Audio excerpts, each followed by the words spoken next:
Marami sa ating kababayan ang naging biktima ng sunog at lindol. Sa gitna ng takot at panik, karamihan ay walang naisasalbang gamit at mas masakit pa ay maraming nawawalan ng buhay.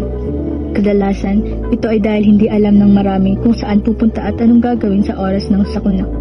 Kaya napakahalaga nating alamin na ang evacuation plan ng bawat lugar sa ating pinupuntahan, mga hotel, mall, ospital at lalo na sa mga paaralan.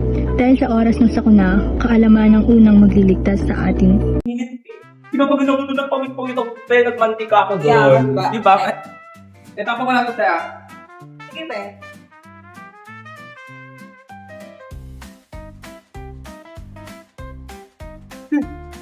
Ano ba talaga ang dapat gawin kapag may biglang sunog dito?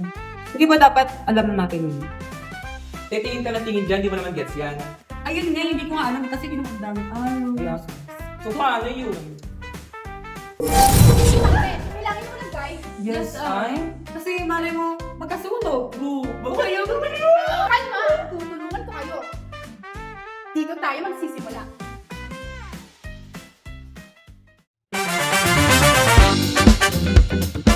Kung ikaw ay nasa room 106 na nasa bandang dulo ng kanang hallway, agad lang na lumabas ng pinto at dumiretso patungo sa gitna ng hallway at ganoon din ang gagawin sa mga kalapit na room na iyon. Pagkarating mo sa gitna ng hallway ay makikita mo agad ang exit area, kaya maglalakad ka naman pa kanan at dumiretso lang at makakalabas ka na. Kung ikaw naman ay nasa room 114 na dulo ng kabilang hallway, dumiretso ka lang din patungong gitna nito at pagkarating mo ng gitna ay dumiretso ka naman pakaliwa dahil iyon lang din ang exit or ang labasan. Parehas lang din ang gagawin sa magkakalapit nitong room. Kung ikaw naman ay nasa likod ng COT sa bandang kanan ng hallway, sa dulong bahagi nito, matatagpuan ang restroom. Kung ikaw ay nasa silid na malapit sa restroom, kabilang na ang mga kalapit na silid mula rito, dumiretso lamang patungo sa gitna ng hallway at kumanan. Pagkatapos ay dumiretso patungo sa exit. Gayon din sa kaliwang bahagi ng likod ng COT. Kung ikaw ay nasa room 101 at mga kalapit na silid, dumiretso lamang patungo sa gitna ng hallway, kumaliwa at dumiretso patungo sa exit. Sobrang ano na naman. Pagod!